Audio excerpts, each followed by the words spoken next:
BJP, TDP, Janasena పొత్తుపై Annamayya జిల్లా Rayachoti MLA Gadikota Srikanth Reddy స్పందించారు.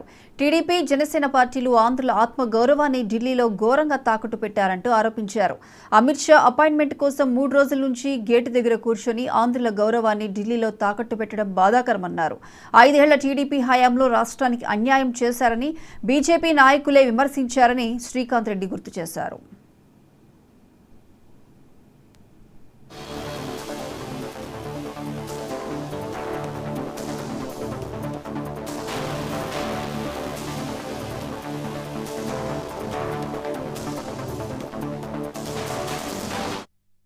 ఆంధ్రుల గౌరవాన్ని ఎంత ఘోరంగా తాకట్టు పెట్టారు అని అంటే, అంతకుముందు తెలుగుదేశం పార్టీ పుట్టింది ఆంధ్రుల గౌరవం కోసం, ఆత్మగౌరవం కోసం అని చెప్పేటువంటి వీళ్ళు ఈరోజు పొత్తుల కోసం ఢిల్లీలో బీజేపీతో ప్రధానమంత్రి అపాయింట్మెంట్ కాకుండా కానీ హోంమంత్రి అయినటువంటి అమిత్ షా అపాయింట్మెంట్ కోసం దాదాపుగా 3 రోజుల నుంచి గేట్ల దగ్గర కూర్చున్నారు అని అంటే, ఆంధ్రుల ఆత్మ గౌరవాన్ని ఏ రకంగా ఢిల్లీలో తాకట్టు పెట్టారో చూస్తుంటేనే బాధాకరంగా ఉంది. ప్రత్యేక హోదా ఇవ్వలేదు, ప్యాకేజ్తోనే ఎప్పుడో ఒప్పుకున్నాడు ఈ చంద్రబాబు నాయుడు అని వాళ్ళే చెప్తున్నారు. తన హయాంలో 5 సంవత్సరాలు కూడా అన్యాయం చేశారన్నటువంటిది ఒప్పుకున్నారు.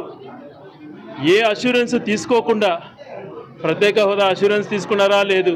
వైజాగ్ స్టీల్ ప్లాంట్ గురించి మాట్లాడారా అంటే లేదు.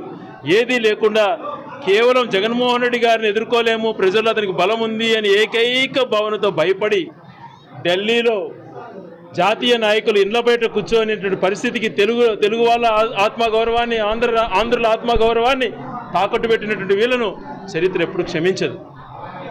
జగన్మోహన్ రెడ్డి గారు ఒక్కడే ధైర్యంగా వై నాట్ 175 సంవత్సరం కింద చెప్పి అదే ఫిగర్తో ముందుకు పోతుంటే, వీళ్ళల్లో ఎవరు 120నో, ఎవరు 30నో, ఎవరు 20నో తేల్చుకోలేక, ఎవరు ఎక్కడ పోటీ చేస్తారో అన్నటువంటి పేర్లు చెప్పుకోలేక ఇంత హీన స్థితికి పార్టీలు దిగజార్చుకొని మళ్ళీ జగన్మోహన్ రెడ్డి గారి పైన వీళ్ళందరూ